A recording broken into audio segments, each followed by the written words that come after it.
She was only 19, bright eyes, a weekend bag, a bus ticket. And then, she vanished. For 7 years, no one knew where she was. Until one summer evening, a neighbor complained about a strange smell coming from a respected man's basement, and the door they opened changed everything. How can someone disappear in plain sight while the whole city watches and still sees nothing?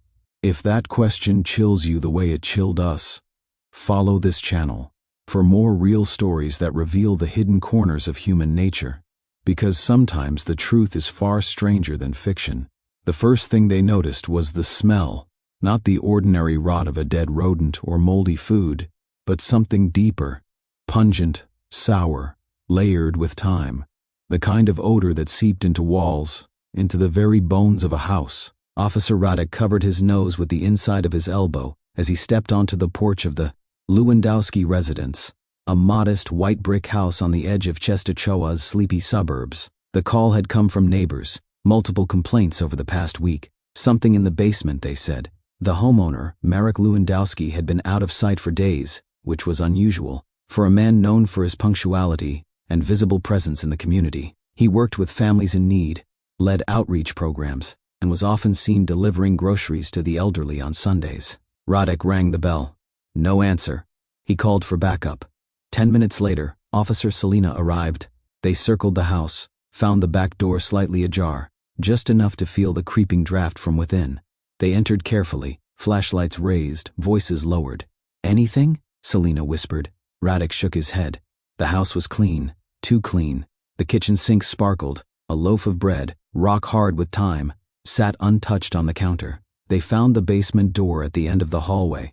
It was locked, but the key hung on a nail just above the frame, as if Marek had left it in a hurry or meant to return quickly. Radek inserted the key. The lock clicked. The smell intensified as they opened the door. Stale air rushed upward, heavy and oppressive. Selina switched on the light. Nothing. The bulb above the staircase flickered once, then went out. She switched to her flashlight again, the narrow beam slicing through dust particles like a knife through fog. They descended slowly. The wooden steps creaked with age, but held. The basement was cluttered. Boxes of old records, furniture stacked against walls, children's books neatly tied with twine. It looked more like a forgotten library than a crime scene. Still, that smell, stronger here, sharper, less tolerable. Radek's flashlight stopped at a large wardrobe pushed tightly against the far wall. Something about it felt wrong. It was too new, too polished, too intentionally placed. "Help me move this," he said. Together they pushed. The wardrobe scraped loudly against the concrete floor, leaving behind a trail of dust and grime. Behind it, a metal door. Heavy, bolted, industrial. Not something you'd expect in a suburban home. Selina looked at him. "What the hell is that?" Radek didn't answer. He tried the handle. It wouldn't budge. "Cover me," he said, then retrieved a crowbar from the tool shelf in the corner. With effort and silence heavy as the concrete walls, he pried the bolts loose one by one. The door gave a soft groan as it opened inward. Darkness. And then the smell hit like a wave. Decay, sweat, something else. Years of human presence in a space not meant for life. Selina covered her mouth. Oh my God. The beam of Radek's flashlight cut into the blackness. It found a mattress on the floor, stained and threadbare. A bucket in the corner. No windows. And then, movement. A figure sat in the far corner, knees pulled to chest, arms wrapped around her legs like she'd forgotten how to unfold. Hair hung in greasy strands across a pale, angular face. Skin that hadn't seen sunlight in years. She didn't flinch, didn't move. Her eyes were fixed on the wall, unblinking. Radek stepped forward. "Miss, can you hear me?" No response. He knelt slowly, keeping his voice calm. "My name is Officer Radek. You're safe now." Still nothing. Just that empty stare. Selina whispered, "Is she even alive?" And then barely, a flicker. Her eyes shifted, just a fraction, toward the sound, then back. They called it in. Paramedics arrived. The woman was carried out on a stretcher. Her body so thin the blanket seemed to carry only bones and silence. Reporters would later describe her as a ghost of the past. But Radek couldn't forget her eyes. Not haunted, not broken, just absent. They ran fingerprints. double-checked the records. The match came in less than an hour. Her name was Marta Kowalska, age 28. She had been missing for nearly 10 years. The headlines would erupt within 24 hours. Missing student found alive in basement of respected social worker. But none of them could capture that moment, standing in the dim light of a hidden room, the air thick with loss, as time gave up its captive. She had been right there, all these years, just beneath the surface of ordinary life. A room within a house, a secret behind a smile, a girl behind a locked door. And now, finally, she was free. But freedom, Roddick thought, didn't always look like salvation. Sometimes it looked like a girl too broken to speak. The summer of 2012 arrived gently in Czestochowa. The days stretched long, golden, and slow. School was out. Tourists passed through the city's cathedral square, camera straps swinging from their necks, and the parks buzzed with laughter. But Marta Kowalska had no plans for leisure.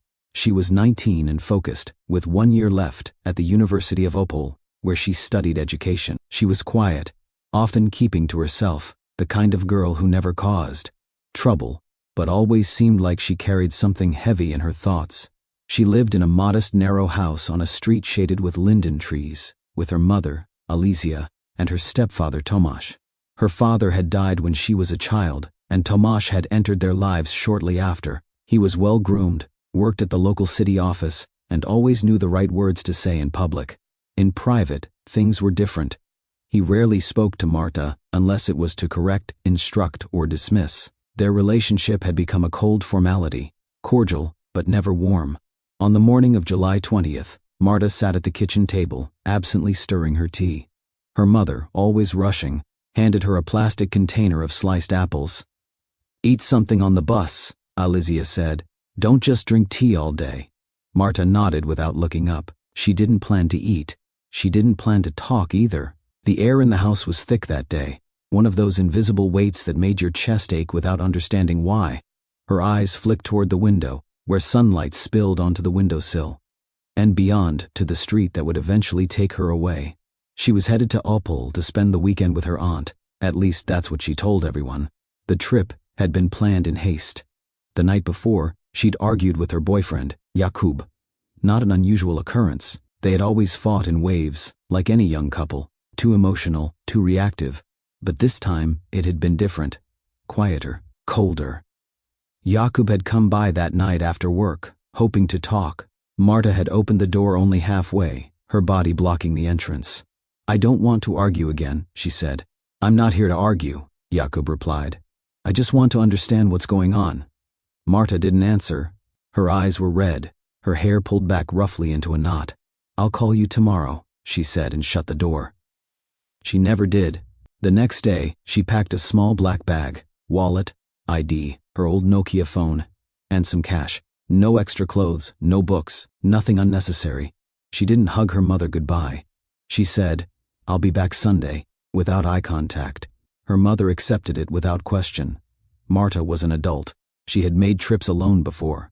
There was nothing unusual about it, except for the feeling, that strange weight in the air. Jakub was the last person to see her that day. He walked her to the bus stop, hands buried in his pockets, his expression unreadable. They didn't speak much on the way, just silence between them, long and awkward. When the bus pulled up, Marta climbed on without hesitation. She didn't look back. According to the records, the bus left at 6:45 p.m. She should have arrived in Opole around 8:30. Her aunt later confirmed that Marta never showed up. That night, Marta's phone stopped pinging cell towers exactly 1 hour after departure. At 7:47 p.m., it went dark. No texts, no calls, no data. No one noticed right away. Alizia assumed her daughter had arrived safely. Jakub waited for a message that never came. When he tried to call her around 10 p.m., the line went straight to voicemail. By morning, concern had started to settle in. Marta was usually punctual, especially with her aunt. When Alizia called Opole and learned that Marta never arrived, her voice cracked. Jakub came to the house. He seemed tense, anxious. He tried to call again. Nothing. They went to the police that afternoon.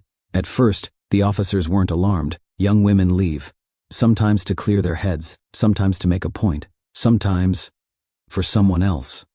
Jakub gave a statement. He admitted they had fought, He said she seemed upset, but not dangerously so. Later, when he was called back for another interview, he changed his tone. He said Marta had been cheerful at the stop, as if something had been resolved, or maybe even planned.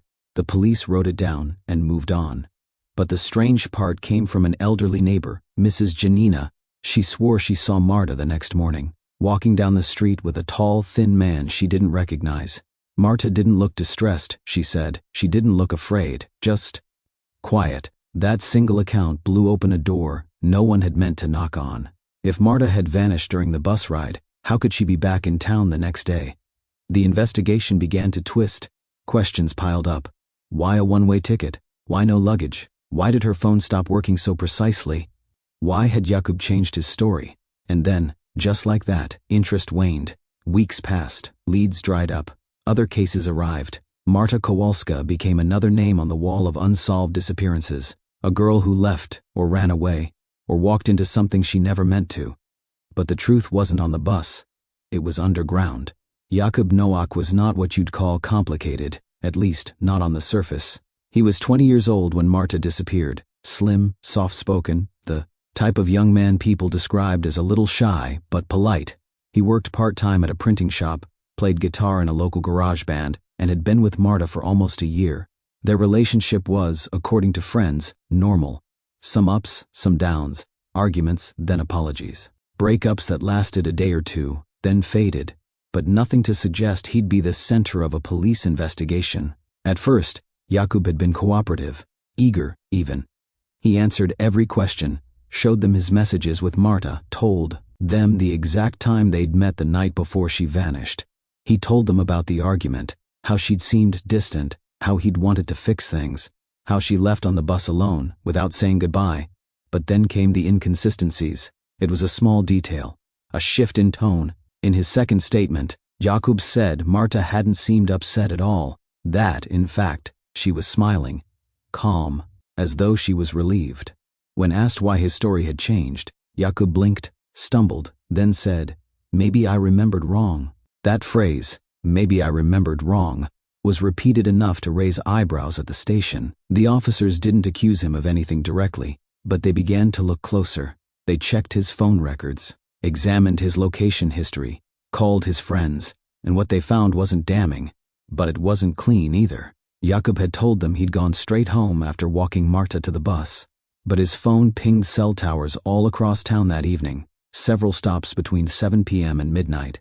No clear pattern, no calls made, no texts sent, just movement. When the police confronted him with this, Jakub's story cracked. "I went for a walk," he said, "to clear my head." "To multiple parts of the city?" the officer asked. Jakub rubbed the back of his neck. "I don't know. I wasn't thinking straight. I was upset." He was sweating now. His hands trembled slightly. The police brought in a psychologist to observe. Not to interrogate, just to watch. The report came back vague, but telling: elevated stress response, emotional volatility, possible guilt indicators. Then came the fight at the party. In February 2011, 6 months before Marta disappeared, Jakub had been involved in an altercation. A university gathering, too much vodka, a misunderstanding that escalated. Witnesses said he snapped. One minute he was laughing, the next he'd thrown a punch at a boy who teased him about Marta. The victim pressed charges, but the case never went to court. The families agreed to settle privately. A mistake, everyone said. Young men lose control. It happens, except now, with Marta gone that night came back with weight. Jakub had a temper. Jakub had something to hide, and no alibi. Word spread quickly. People who once saw him as a harmless, moody boyfriend began to cross the street when they saw him coming. At work, he was told to take some time off. His mother, a librarian at the local school, started receiving anonymous calls at night. Breathing, nothing else. Jakub stopped answering his phone. He deleted his social media. Eventually, he packed a duffel bag and moved to Krakow, telling no one but his cousin. By the time a journalist showed up at his old building with a camera, his apartment was empty. But the police hadn't let go. They were building a case, slow and careful. There was no body, no blood, no confession, but enough suspicion to keep the pressure on. Then, weeks later, a man named Pavel came forward. Pavel had grown up on the same street as Marta. He worked as a barista downtown and rarely paid attention to local news. But when he saw a photo of Jakub in a news segment about Marta's disappearance, something clicked.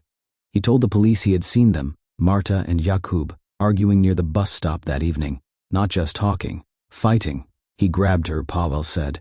Not like a hug, like rough. Her arms, she looked scared. Did you intervene? The officer asked. Pavel hesitated. No, I didn't think it was my business. You see couples argue all the time, but that one moment, those few seconds, suddenly shifted the scales. Now there was a witness. Jakub was brought back in for questioning, this time under more scrutiny. The officer across the table didn't yell. He didn't threaten. He simply laid out the photos, the statements, the map of Jakub's movements. Then he asked the question slowly, carefully. Did you follow her after she got on the bus? Jakub looked up, his face pale. No. Did you meet her later? Did she get off before Opole? No. I told you, I went home. But you didn't. Your phone says otherwise. Jakub swallowed hard. I was scared, okay? People started treating me like a murderer, like I'd done something. I didn't know what to say. I still don't. The officer leaned back. Then help us understand. Tell us what really happened that night. But Jakub had nothing more to give. He buried his face in his hands and whispered, I didn't hurt her. I swear. The police wanted to believe him, but belief wasn't evidence. And as long as Marta remained missing, as long as her phone stayed silent and her seat on the bus led nowhere, Jakub remained the shadow at the center of the mystery. The Kowalska household had always been quiet, not the gentle, peaceful kind of quiet, but a dense, watchful silence, the kind where every movement felt measured, every word weighed, a silence that didn't come from calm, but from something hidden. After Marta vanished, that silence grew heavier. Her room remained untouched. Her mother, Alizia, dusted the desk every other day, even though no one sat there anymore.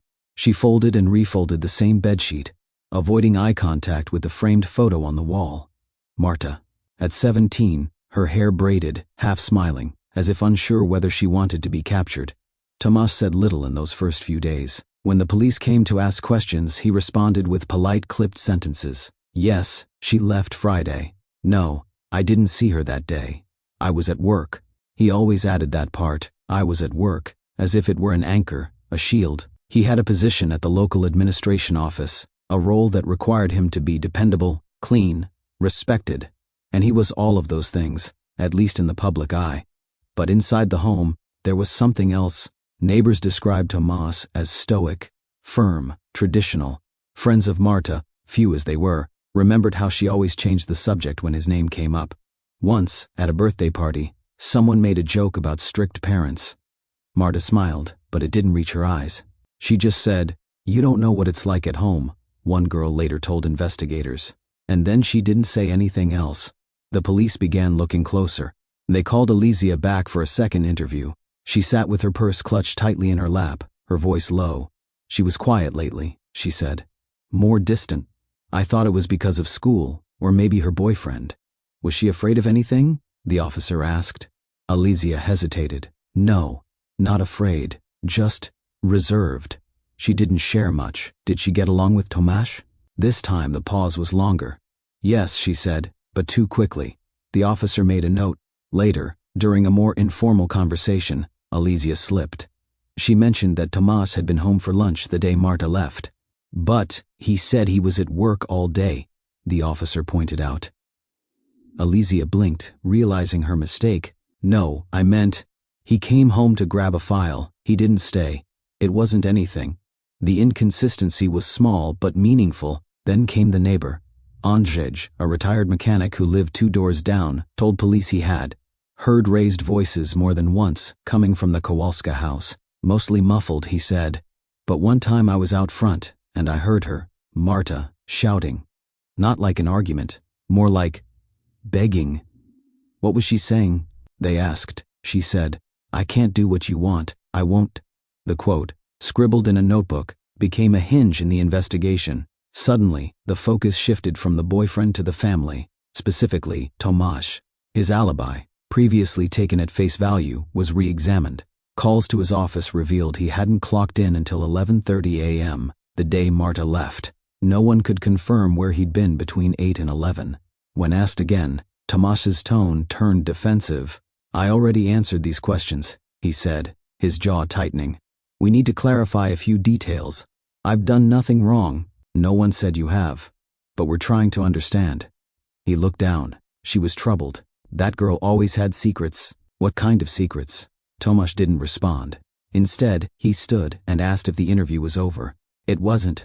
The deeper the police dug, the more evasive Tomas became. He deflected, grew irritable, used vague language. At one point, when asked directly whether he had argued with Marta on the day she disappeared, he said, "We had conversations. She was a teenager. There were disagreements." But the tone, the tightness of his voice, suggested more. When officers spoke to Marta's cousin, a woman named Daria, who had once stayed with them for a summer, she offered something unexpected. She didn't like being alone with him, Daria said. She never said anything specific, but I could tell. She was always tense when he was in the room. "Did you ever ask her why?" Daria nodded. She just said, "It's complicated." The words echoed in the report. Complicated. By now, even Alizia had changed. She seemed smaller, worn. She stopped correcting herself in interviews. Stopped defending Tomas so quickly. One afternoon, with her hands folded and trembling in her lap, she whispered, I think there were things I didn't want to see." "What do you mean?" "I think she was trying to tell me something, but I never let her finish." "Why not?" Alizia blinked, her eyes glistening. "Because I was afraid of what I'd hear." In the end, no formal accusations were made. There was no evidence, only gaps, silences, and shadows. But the questions remained, and they deepened. Because if Marta had feared someone, if she had wanted to escape, perhaps it hadn't been Jakub at all. Perhaps the danger had been waiting inside her own home. The days turned into weeks, then into months. Marta's face slowly slipped from the news cycle. Her posters, once stapled fresh to walls and bulletin boards, curled at the edges, faded by sun and weather. Her name, once spoken with urgency, began to feel like a footnote. At the police station, the case file sat thick but unsolved. Leads had dried up. The boyfriend, the stepfather, even the supposed sighting by the neighbor. None of it led anywhere solid. There was no body, no ransom note, no evidence of a crime, just absence. Jakub sat on the edge of his old bed, staring at the floor. The walls of his childhood room were still covered in band posters and faded ticket stubs. But none of it meant anything anymore. He'd come back to visit his mother, though visit wasn't the right word. It was more like hiding. He hadn't touched his guitar in weeks, couldn't bring himself to open the case. He'd tried everything, emails, flyers, private detectives. No one found anything. The city, once small and familiar, now felt like a maze, and no matter how many corners he turned, she was nowhere. His mother knocked gently before stepping in. "You should eat something. I'm not hungry. You haven't eaten all day." He didn't respond. She sat beside him and placed a hand on his shoulder. It was light, unsure. "She could still be out there," she said softly. "People disappear and come back." "Yeah," Jakub muttered. "And sometimes they don't." There was a pause. "I never thought they'd look at me the way they did," he continued. "The cops, the neighbors, even Alizia, like I'd done something to her. I know you didn't." He let the silence settle. Then, without turning to her, he asked, "Do you think I missed something? That there was a sign I didn't catch?" She didn't answer. At the Kowalska home, the silence had turned bitter. Alizia moved through the rooms like a ghost, touching things that no longer held meaning. Marta's shoes sat untouched by the front door. Her books still lined the shelves in alphabetical order. Her favorite scarf, green with little embroidered flowers, hung behind the door, catching dust. Tomas barely spoke. He came home late, left early. When he was home, he stayed in his office, behind a closed door. The TV remained off, the radio silent. One night, Alizia stood in the hallway, staring at that door. For the first time in years, she knocked. He didn't answer. She knocked again. "Tomas?" Footsteps approached. The door creaked open. "What is it?" he asked. "I need to talk." He raised an eyebrow. "I've been remembering things," she said, "about Marta, about how she changed." Tomas's jaw tightened. "We've already talked about this." "No," she said, her voice firmer now. "You talked. I listened." He said nothing. "I should have asked more questions," she continued. "But I didn't want to see what was in front of me. Tomas leaned against the doorframe. "Be careful, Alizia. Grief makes people imagine things." "Does it?" He stared at her for a long moment, then closed the door. Elsewhere, the lead investigator flipped through the case file once more. Marta's timeline had been dissected, every minute mapped out. But there were holes. Too many. The missing hour when her phone went dark.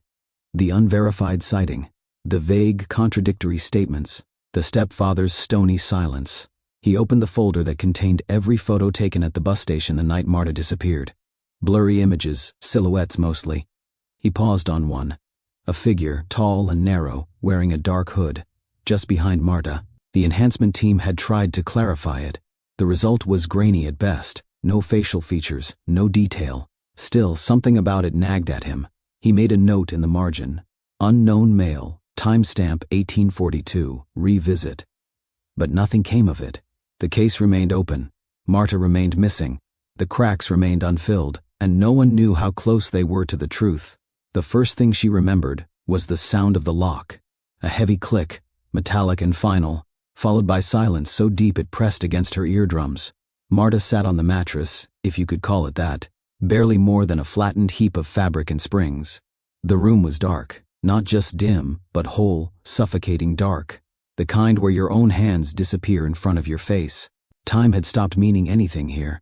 She had tried at first to keep track of days by counting meals. One tray through the slot in the door, twice a day. Then once.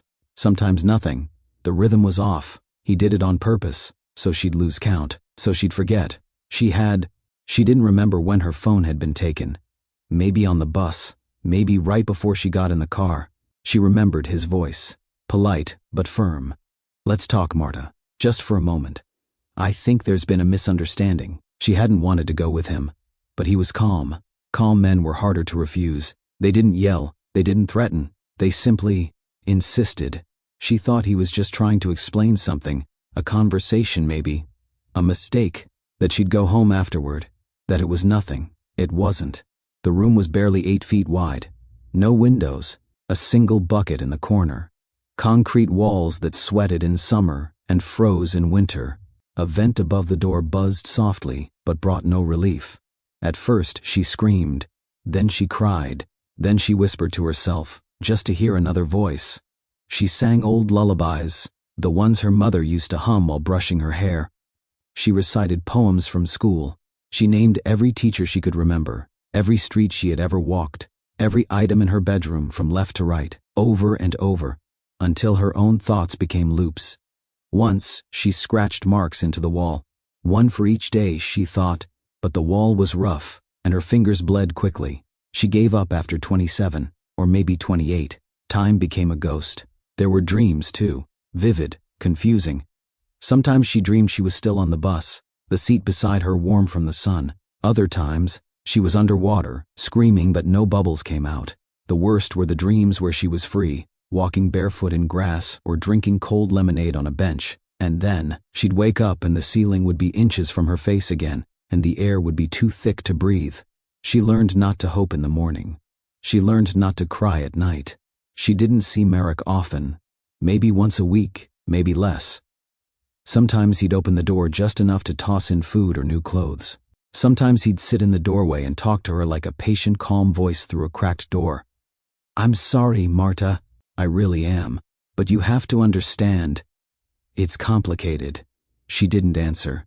"I know it's hard," he continued once. "But you'll see. Someday this will all make sense." She wanted to scream at him. To ask why. What did I ever do? Why me? But her throat was dry, and her words had turned to dust.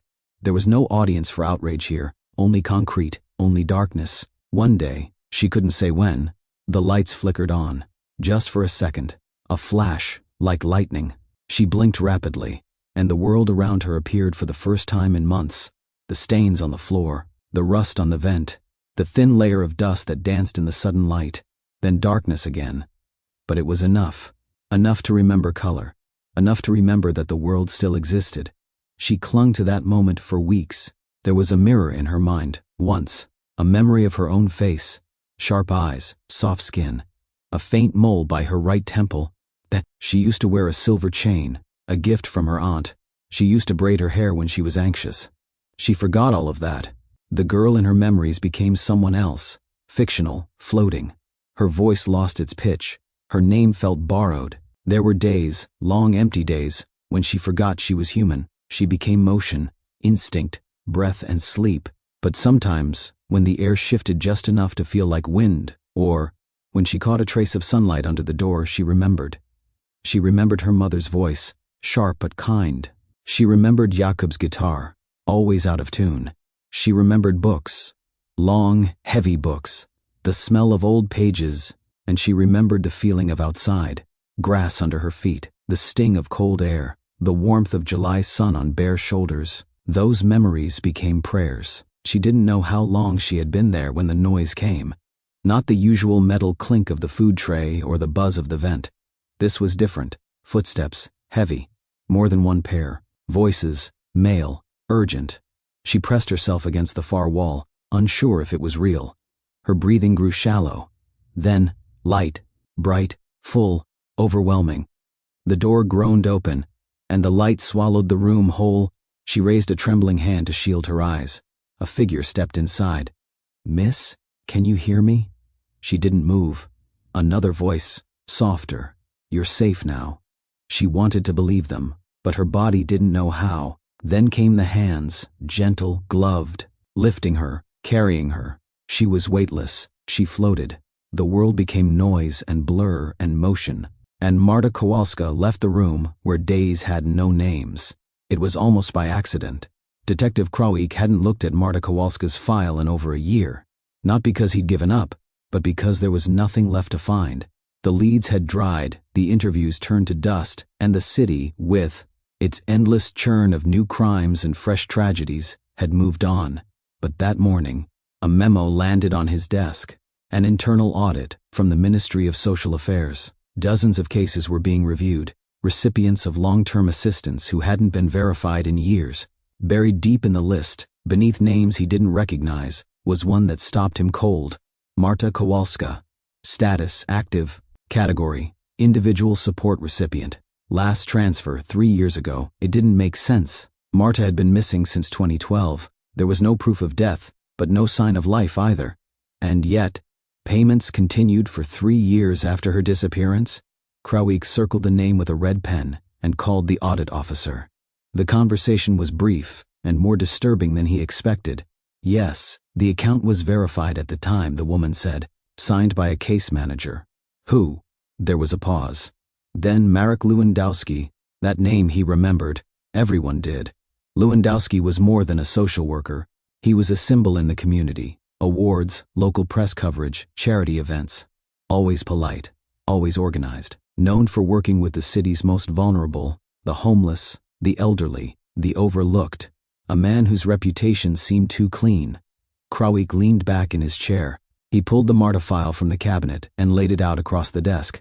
The original disappearance report, Jakub's conflicting statements, the mysterious man in the surveillance photo, the dead ends. He flipped to the page where Lukasz's interview had been transcribed.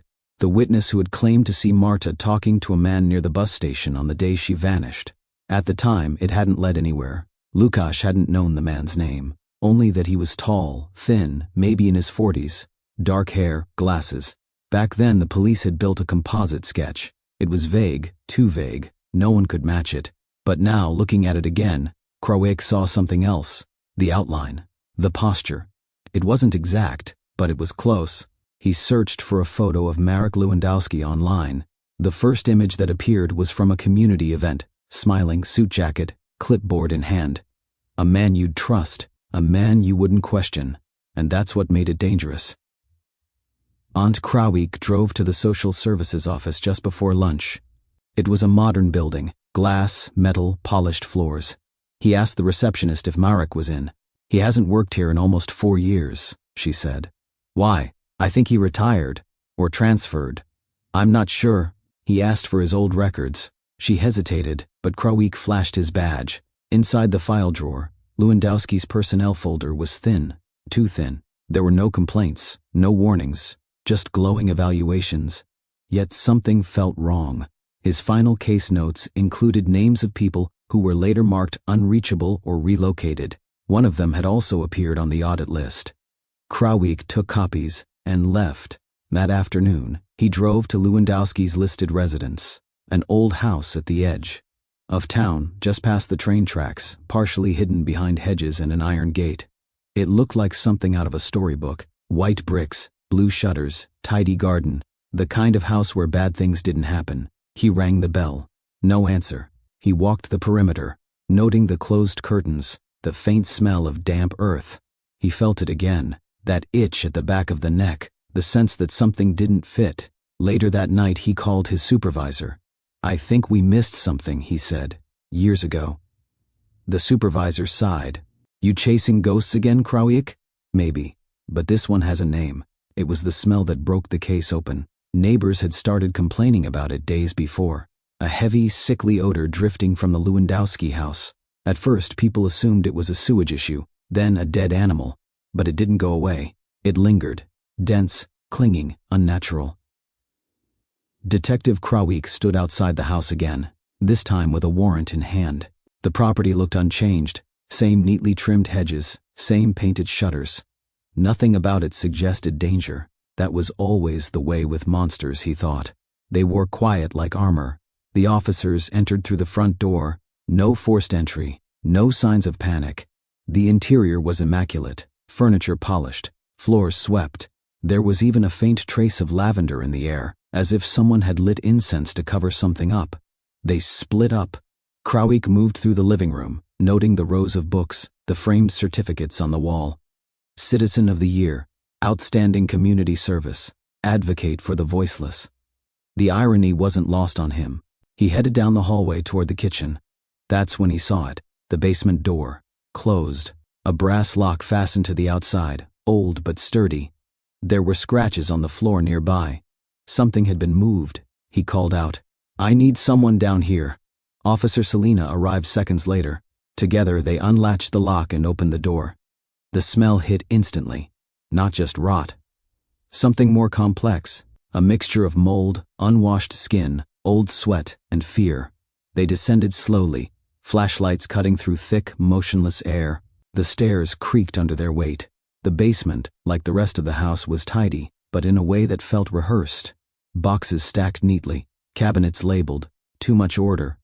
Then Krawiec saw it, a wardrobe pressed tightly against the far wall, its legs leaving shallow grooves in the floor from being dragged into place. He approached, heart quickening. "Help me move this," he said. They shoved. The wardrobe resisted, then scraped aside with a low, grating sound. Behind it, barely visible, was a heavy metal door, industrial, reinforced. Not the kind of thing you found in a family home. "Jesus," Selina muttered. "What is this?" Krawiec didn't answer. He found a set of keys in the top drawer nearby. One by one, he tried them. The third clicked. The door swung open with a groan, revealing nothing but blackness. They paused. The flashlight beams entered first, shaky and uncertain. What they saw would haunt them both for the rest of their lives. The room was no more than 6 feet by 8. Concrete, no windows, no light fixtures, just a mattress on the floor, torn, soaked, and covered in filth. A bucket in the corner. A chain bolted to the wall, the end lying coiled on the ground, and in the corner, a figure, small, thin, motionless. Marta. Her hair was long, matted, and gray with dust. Her skin stretched tightly over bone, pale from years without sun.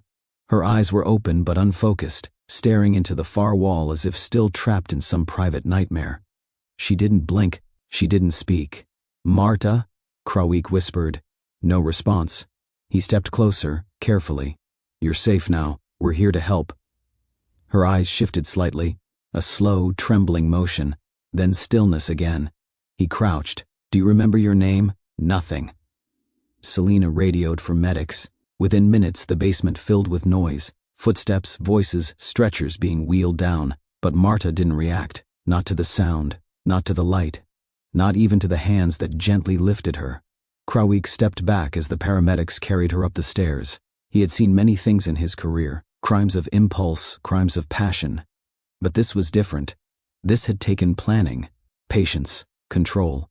She had been here the entire time, less than 5 kilometers from her home, minutes from her mother, from Jakub, from the park where she used to sit and read, and no one had known. Upstairs, they searched the rest of the house. In a locked drawer inside Lewandowski's study, they found files, dozens of them, each marked with a name. Many of them matched recipients from the social services audit. Several were confirmed missing persons. Inside the folders were notes, payment records, forged signatures, and at the back, Marta's file. Her name was written in careful script. Below it, a photo of her ID card. A note clipped to the bottom, accidental exposure. Unplanned, must contain. Krawiec read the words 3 times. Unplanned, must contain. He closed the file, and outside, neighbors began to gather. Someone had called the local news. A reporter arrived just in time to see the ambulance pull away, red lights flashing against the white brick facade. She was alive? The reporter asked. Krawiec didn't answer. Instead, he turned back toward the house, the perfect house with its perfect man, and the perfect lie that had stood for nearly a decade. Behind him, the door creaked shut. At first, she thought it was another dream. The darkness had become her only reality. Deep, endless, familiar. She had stopped believing in other places, other times. Even her own memories had begun to blur, like pages soaked in water. But then, something shifted. A sound, sharp and real, cut through the silence. Metal against metal. A voice, muffled at first, then louder. Footsteps. She flinched. Her arms, weak and hollow, tightened around her knees. Her back pressed harder against the cold wall. The air changed. It moved. Then, light. Not a memory, not a flicker. Actual, blinding light. White and wide and everywhere. Her eyes, unused to brightness, shut tight. The pain of it seared behind her lids. She whimpered, soft and hoarse, more reflex than voice. Marta? The name drifted toward her, uncertain, afraid to be wrong. She didn't move. Another voice followed, gentle and low. You're safe now. We're here. Safe? The word didn't make sense. It belonged to another language, another world. Safe was for people who had doors that opened, windows, sky. She tried to speak. Nothing came, only a ragged breath. Then came hands, not rough, not fast, careful, lifting her. One arm under her knees, another around her back. Her body, weightless from hunger and stillness, barely resisted. Her head fell against a chest, uniformed, solid, warm. Voices moved around her, urgent. Too many. Too loud. She closed her eyes again. She was being carried, upward, stairs. The air changed again, warmer, drier, laced with something sharp, disinfectant, a scent from her past. She didn't know where she was, but she knew it wasn't there. Not the room, not the dark. She drifted in and out, flashes, a siren far away. Cool sheets, a hand brushing hair from her forehead, needles, tubes, soft voices, whispering her name, then quiet. When she woke again, she was alone, or at least the room was. It smelled like hospitals. The lights were low. A soft humming came from a monitor near her bed. Her hands trembled when she raised them. Her skin was thinner, almost translucent. She touched her face, slowly, and felt tears she hadn't known were there. There was a window. She stared at it for a long time. Outside, snow fell slowly, gentle, silent flakes drifting in the orange glow of a street lamp. Her reflection appeared faintly in the glass, familiar and foreign all at once.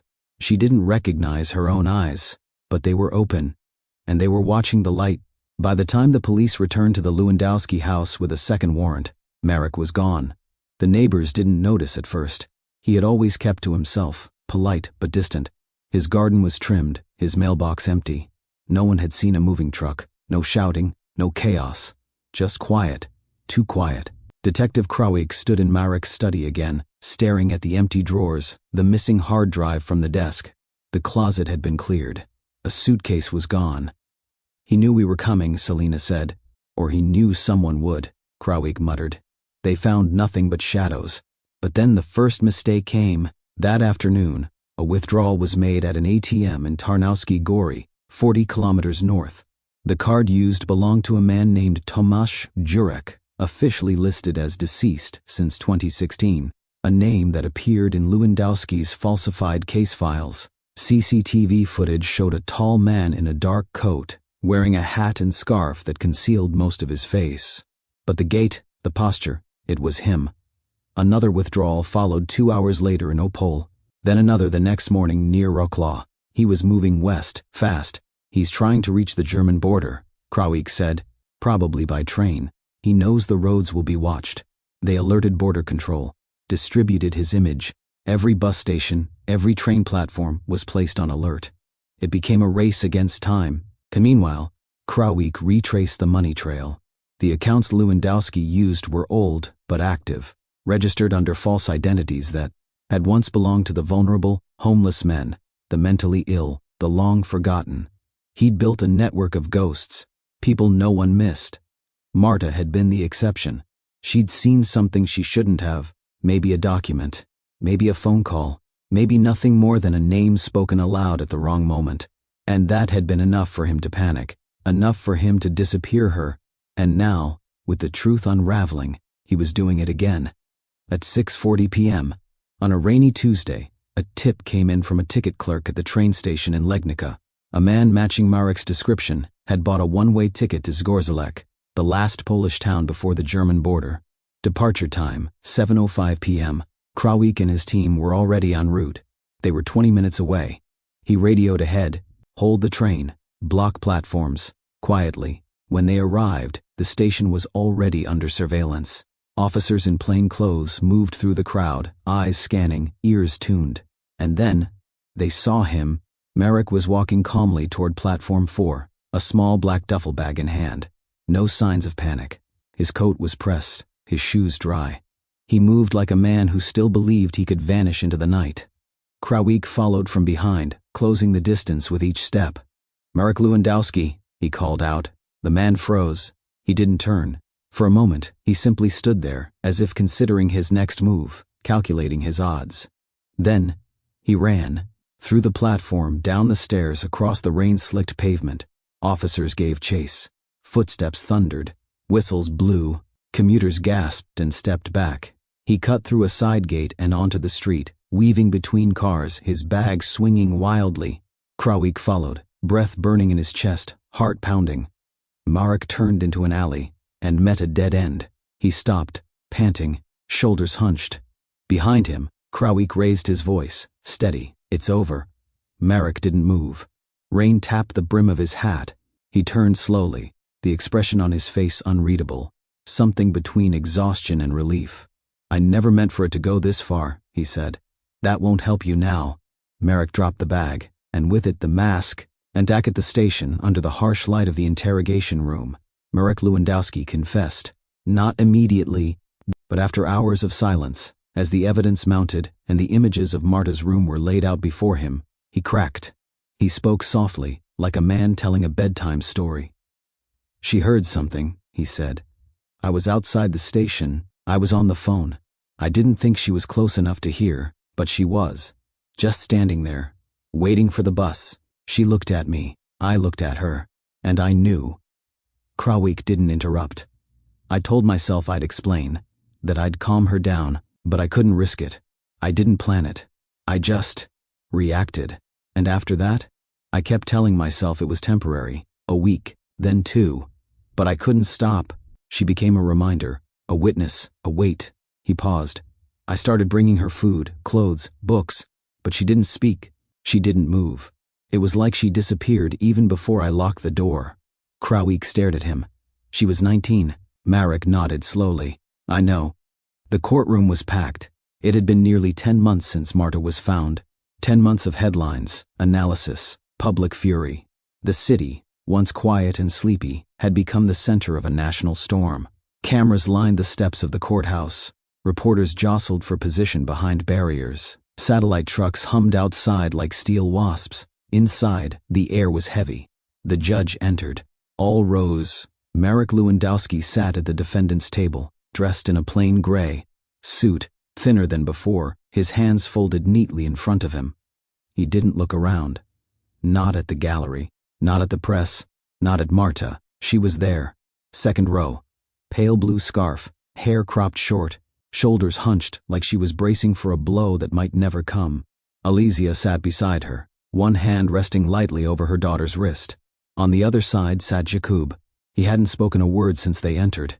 His eyes never left the back of Marek's head. The charges were read aloud: unlawful imprisonment, aggravated assault, fraud, obstruction of justice, and more. Layers of corruption peeled back over the weeks of investigation. Years of stolen identities, ghost accounts, government payments funneled into private use. But it all came back to one room. One girl, one door that had stayed locked for nearly a decade. Witnesses took the stand. Social workers who had once admired him now spoke in hushed, embarrassed tones. He was charming, efficient. He got results none of us ever imagined. Others had doubts, small buried things, a misplaced file, a signature that didn't match. But no one had said anything. No one wanted to be the first to raise suspicion against a man like Marek. Then came the experts, psychologists, doctors. They described Marta's condition when she was found: severe trauma response, malnutrition, signs of long-term confinement, disrupted memory, hypervigilance. They spoke of the quiet horror of surviving without being seen, of what happens to the human mind when it's stripped of light, of time, of choice. She may never fully recover, one doctor said. But the fact that she's here at all is extraordinary. Marek never denied what he had done. He didn't try to justify it. I panicked, he told the court. I made a terrible decision. Then I made another, and another. Why didn't you let her go? The prosecutor asked. Marek stared at the floor. Because I didn't know how to live with what I'd done, so I buried it. Buried her, you mean? Yes, he whispered. There was a pause. And what would you say to her now? He turned his head slightly. To Marta, their eyes met, for the first time since that day at the bus stop. And for the briefest moment, the room held its breath. I'm sorry, he said. No one spoke. Marta blinked slowly, then looked away. In the closing arguments, the prosecutor's voice rang clear. This was not a crime of passion. It was not a momentary lapse. It was a sustained, calculated act of cruelty. He chose to disappear her, to remove her from the world, because it was easier than facing the consequences of his own corruption. And in doing so, he stole 10 years from a young woman who had done nothing but exist in the wrong place at the wrong time. The defense said little. There was nothing left to say. A jury returned in 3 hours. Guilty. On all counts. The sentence, 25 years. No possibility of early release. Marek didn't flinch. He stood, nodded once, and allowed himself to be led away. As he passed Marta's row, he didn't look at her again. Jakub gripped the edge of the bench until his knuckles turned white. Outside, the press surged forward. Questions flew. Marta, will you speak? Do you feel justice has been served? Do you blame the system? But she didn't answer. She didn't need to. Her presence was her statement. Each step she took down those courthouse stairs, slow, unsteady, but hers, was louder than any word. And that evening, Jakub stood outside her apartment building, unsure if he should knock. The air was cold. His breath left trails in the dark. He stared at the intercom for a long time, then pressed the button. There was a pause, then static. Marta, it's me. No reply. I don't expect anything. I just wanted to say I'm glad you're home. Silence. He turned to leave. The door buzzed open behind him. Inside, her apartment was sparse, neat. A bookshelf, a plant, a blanket folded over the couch. She poured him tea. They didn't talk much. He looked at her hands, thinner than he remembered. Her eyes, quieter. But she was there, real, alive. After a while she asked, "Do you still play?" He smiled faintly. "Not really. You should." A long pause. Then, without looking up, she said, "I used to think no one would ever find me, that the world forgot." He swallowed. "I never stopped looking." She nodded. "I know." Marta had always imagined that when freedom came, it would feel like light pouring through a broken wall, sudden, blinding, euphoric. But it didn't. Freedom, it turned out, was quiet. It moved like mist through the corners of her new apartment. It hung in the space between questions she couldn't answer, in the ticking of clocks, the glow of a lamp, the creak of floorboards under her feet. It wasn't joy. It wasn't even relief. It was silence. It was absence. It was what came after the screaming stopped. She'd begun therapy 3 times. The first time, she walked out before the hour ended. The second, she sat in silence while the therapist waited, pen poised. The third time, she stayed long enough to speak. but the words came out sideways. "I lost 10 years," she said. "But what's worse is, I don't remember how to want anything anymore." The therapist didn't answer right away. Then she said, "You don't have to want anything right now." On some mornings, Marta stood by the window and watched people pass. Dogs pulling leashes, children dragging backpacks, couples arguing, laughing, kissing, moving. She wondered if they knew how fragile it all was, how quickly the world could forget you, how simple it was to vanish. Other times she would wake in the middle of the night, soaked in sweat, convinced she was still underground, that the door was still closed, that the footsteps above were him. But then the radiator would clank, and the wind would rattle the glass, and she would breathe again. Her mother visited often, sometimes with soup, sometimes with silence. They were learning how to be together again, carefully, gently. "I should have asked more questions," Alesia said one evening, her hands gripping a mug. "I should have fought harder." Marta didn't answer. She reached across the table, placed her hand over her mother's, and held it there. That was enough, and Jakub came by now and then, never unannounced, always brief. He brought records once, music they used to love. They didn't talk much, but they listened. One afternoon she asked him, "Did you ever think I was dead?" He hesitated. "No, I thought you were somewhere, waiting." She nodded. "I was," and slowly, pieces of herself began to return. Not all at once, not in the way she expected, a craving for pears, the memory of a song lyric, the way she used to laugh at bad puns, little things, flickers, echoes. Some pieces didn't return at all. She couldn't remember her birthday without looking it up, couldn't recall her father's face, couldn't sleep without a nightlight glowing in the corner of the room. But she was no longer counting the pieces. She was learning to live with what remained. One day she went back, not to the basement, to the bus station, the place where her old life had ended. She stood by the platform, watching buses arrive and depart, doors opening and closing like mechanical mouths. Teenagers with duffel bags, tourists with maps, a girl with a red scarf, just like the one she wore 10 years ago. She walked to the bench, sat down, closed her eyes, breathed. She wasn't afraid. Not in that moment. A local journalist had asked her gently if she would ever tell her story. "Write a book, give an interview, make a documentary. People want to hear from you," he said. "They want to understand." She shook her head. "They want to feel better," she replied, not understand. But one day she did write something, not a memoir, not a statement, just a letter, to herself. It began simply, "You are not gone. You are changed. That's different." She wrote it in her notebook and tore it out, pinned it to the fridge. She read it every morning. And Marek Lewandowski would never leave prison. He was eligible for parole at 73, but no one believed he would get it. His name, once spoken with respect, had become a warning, a scar on the community's conscience. He'd become a symbol, but not of evil, of silence, of what happens when people stop asking questions. The city healed slowly. Laws were changed. Oversight was tightened. New voices entered public service, people who had seen what it meant to look away. But for Marta, healing was not political. It was not legislative. It was walking to the corner store and choosing her own fruit. It was standing in line at the pharmacy without looking over her shoulder. It was laughing, once loudly, at a dumb joke on television and surprising herself. One evening, months later, she sat on her balcony, wrapped in a thick cardigan, sipping tea as the sun went down.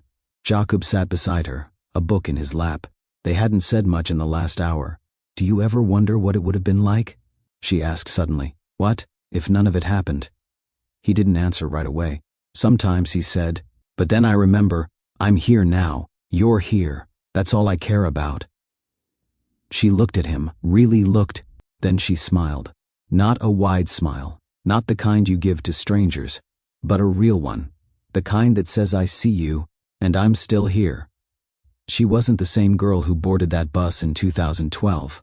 That girl was gone. But in her place was someone stronger, quieter, unshakable. Marta didn't need to go back to who she had been. She only needed to keep walking forward, one step at a time, through the light.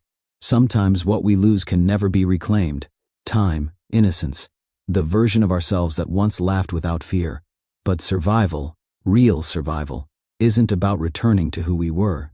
It's about becoming someone new, someone stronger, even with the scars. And maybe that's what Marta's story reminds us, that even in the deepest dark, the human spirit can still reach for the light. Can you still find hope after losing everything? Have you ever had to rebuild yourself from the ground up? Share your thoughts in the comments below. We'd love to hear your story. And if this story moved you, inspired you, or simply made you stop and reflect, don't forget to like, subscribe, and turn on the bell for more powerful true stories every week. Thank you for listening. Until next time, stay curious, stay human,